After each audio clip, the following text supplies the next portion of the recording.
For a long time, most of us thought that Destroy All Humans was a franchise that had had its time in the sun. But like many other defunct properties, THQ Nordic are bringing it back.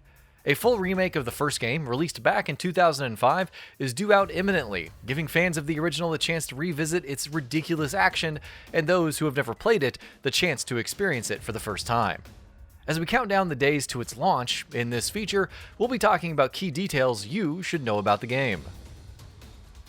Premise. If you're new to the Destroy All Humans franchise, the premise is pretty simple. It's all in the name, really.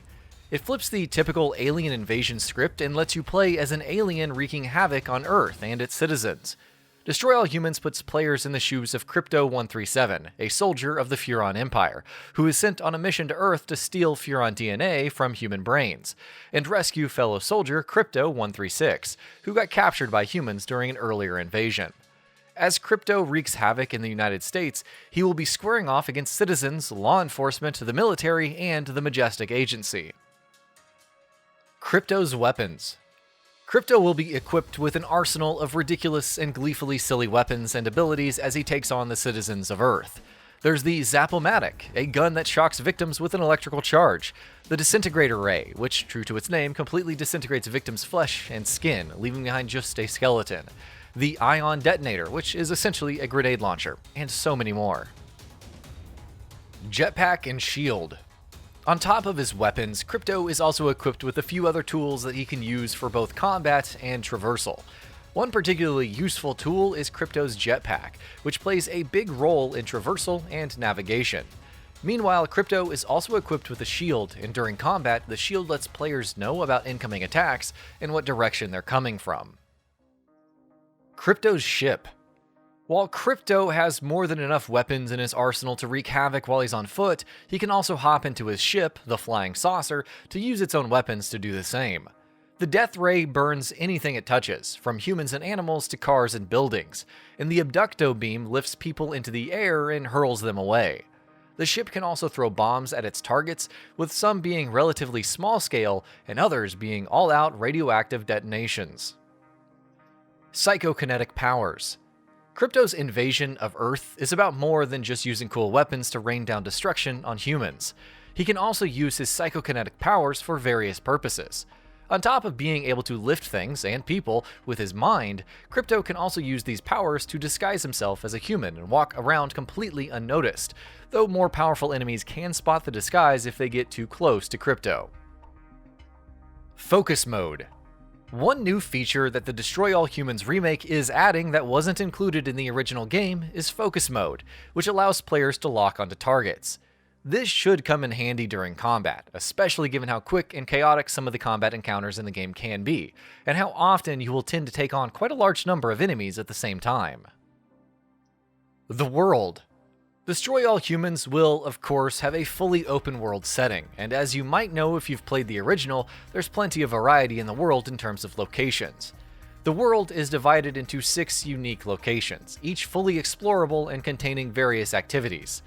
These areas are the industrial city Union Town, a southern farm community called Turnip Seed Farm, a Midwest town called Rockwell, the Washington, D.C. parody Capital City, the Santa Monica parody Santa Modesta, and Area 42, a parody of Area 51. Hub. When you're not messing about on Earth and, destroying all humans, you'll be chilling out on the Furon mothership, which acts as a hub location in the game. From the ship, you can travel to and from any of the 6 districts of the game's world. Meanwhile, here, players can also receive new weapons or upgrade the ones they already have in their arsenal. Lost Mission of Area 42. Destroy All Humans is looking like it's going to be a very faithful remake, perhaps taking a page out of the extremely successful Crash and Spyro remakes, but it will still have some new content that wasn't included in the original game.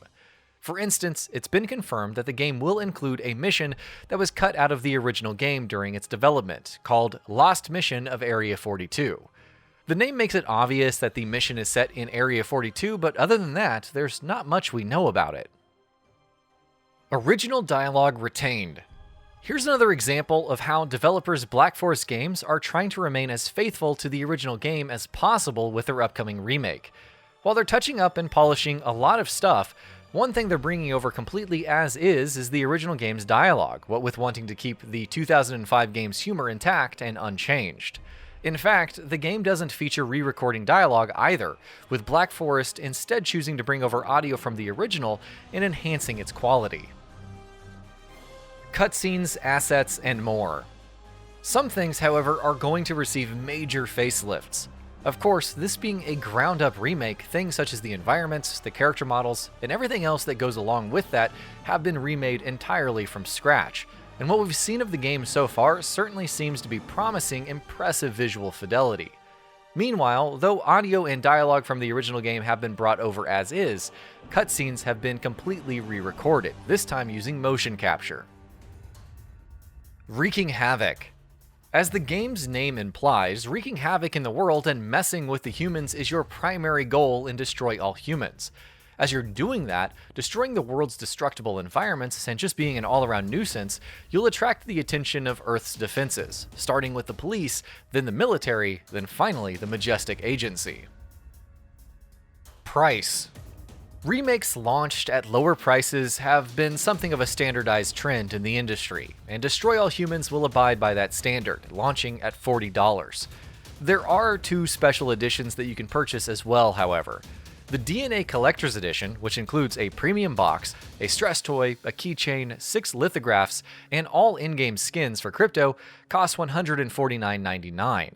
While the Crypto 137 edition, which replaces the aforementioned statue with another, bigger statue of Crypto and also adds a backpack shaped like him, costs $399.